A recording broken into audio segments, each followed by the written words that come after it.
2026-এ ICDS রিক্রুটমেন্টে তোমরা যদি graduation এছাড়া মাধ্যমিক বা উচ্চ মাধ্যমিক পাস এছাড়া ন্যূনতম অষ্টম শ্রেণী পাশও যদি হয়ে থাকো এবং নিজেদের এলাকা বা নিজেদের বাড়ির আশেপাশের কোনো একটা জায়গায় সরকারি পোস্টে চাকরি পেতে চাও, সেক্ষেত্রে আইসিডিএস রিক্রুটমেন্ট 2026 তোমাদের জন্য বেশ গুরুত্বপূর্ণ একটি পোস্ট। এই পোস্টে কি কি পদ রয়েছে, এছাড়া যোগ্যতা, এছাড়া বেতন এবং কারা আবেদন করতে পারবে এবং পরীক্ষা পদ্ধতি এবং তাদের সিলেবাস সবটাই আজকের এই ভিডিওতে তোমাদের সাথে বিস্তারিত শেয়ার করব। তো পুরো ভিডিওটা দেখতে থাকো। আমি রয়েছি তোমাদের সাথে ঈশিতা। আমার চ্যানেলে নতুন হয়ে থাকলে এবং এই ধরনের আরো জব রিক্রুটমেন্ট এছাড়া অন্যান্য আপডেটস এর জন্য অবশ্যই চ্যানেলটিকে সাবস্ক্রাইব করে পাশে থাকা বেল আইকনটিকে অন করে দিও। তো সর্বপ্রথম বলে রাখি, এই আইসিডিএস রিক্রুটমেন্ট 2026 এটা কিন্তু শুধুমাত্র মহিলা বা মেয়েদের জন্য। তবে মেনলি এই আইসিডিএস এর কাজ কি? এই আইসিডিএস হলো ইন্টিগ্রেটেড চাইল্ড ডেভেলপমেন্ট সার্ভিসেস।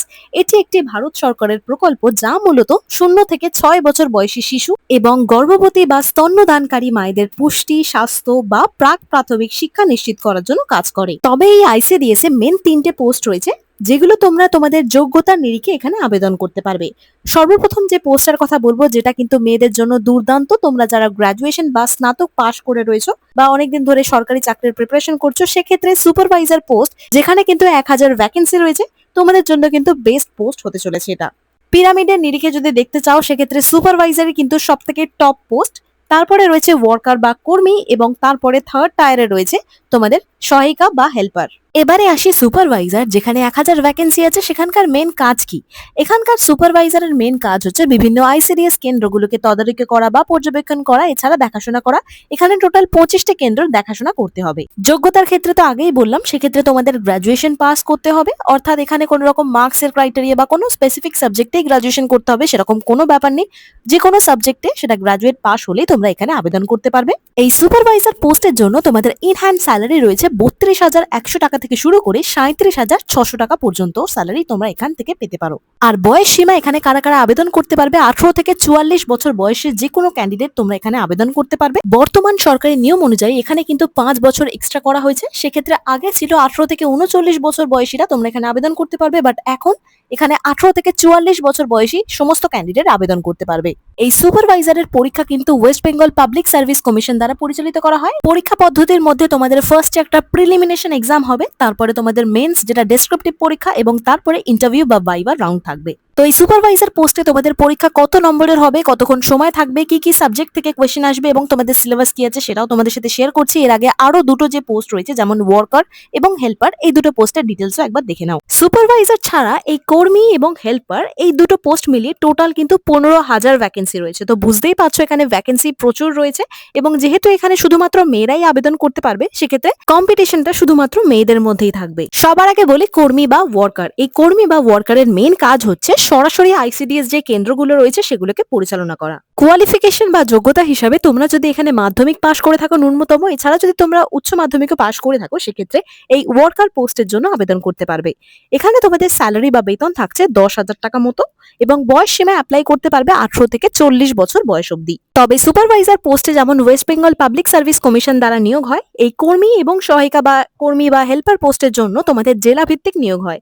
এতে তোমাদের লিখিত একটা এক্সাম হয় এবং তারপরে ইন্টারভিউ নেওয়া হয়, তারপরেই তোমাদের চাকরি পাকা হয়। এরপরে আসি তোমাদের সহায়িকা বা হেল্পার পোস্টের জন্য। এখানে ন্যূনতম তোমরা যদি 8 পাস থাকে তাহলেও এখানে আবেদন করতে পারবে। এখানে মেন কাজ হচ্ছে কর্মীকে সাহায্য করা, এছাড়া তোমাদের রান্নার কাজ জানতে হবে এবং নির্দিষ্ট আইসিডিএস কেন্দ্রগুলোকে দেখাশোনা করা। এখানে বেতন হিসাবে তোমাদের জন্য 8,000 টাকা স্যালারি থাকছে, এবং বয়স সীমা হচ্ছে 18 থেকে 40 বছর বয়সে তোমরা এখানে আবেদন করতে পারবে। এবার দেখে নাও সুপারভাইজার যে পোস্টটা বলেছিলাম, আইসিডিএস এর বেস্ট পোস্ট বলতে পারো তোমরা, সেখানকার এক্সাম ফরম্যাট কি। অর্থাৎ প্রথমে যে তোমাদের একটা বলেছিলাম যে প্রিলিমস বা প্রিলিমিনারি একটা এক্সাম হবে, তারপরেই তোমরা যদি প্রিলিমিনেশন এক্সাম যদি কোয়ালিফাই করো, দেন তোমাদের কাছে মেন্স এক্সাম আসবে।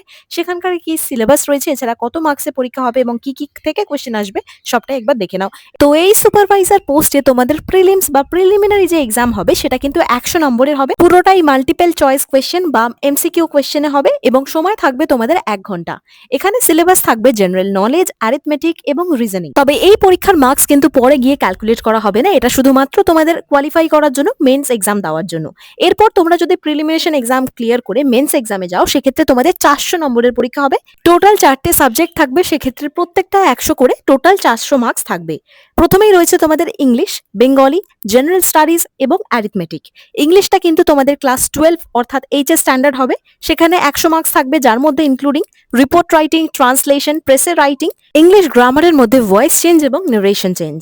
এরপর তোমাদের বেঙ্গলিটাও কিন্তু ক্লাস 12 স্ট্যান্ডার্ড হবে, যেখানে 100 নম্বরের পরীক্ষা হবে, যার মধ্যে ইনক্লুডিং সিলেবাসে রয়েছে drafting report, translation from English, এছাড়া সামারি রাইটিং এবং বাংলার গ্রামার। এরপর আসছে জিএস বা জেনারেল স্টাডিজ, যেটা ক্লাস 10 স্ট্যান্ডার্ড হবে এবং সেটা 100 নম্বরেরই পরীক্ষা হবে, যার মধ্যে ইনক্লুডিং রয়েছে লাইফ সায়েন্স, যেখানে নিউট্রিশন এবং হেলথ রিলেটেড কিছু কোয়েশ্চেন্স থাকবে, ওমেন এম্পাওয়ারমেন্ট, এছাড়া হিস্ট্রি, কারেন্ট অ্যাফেয়ার্স এবং রিজনিং।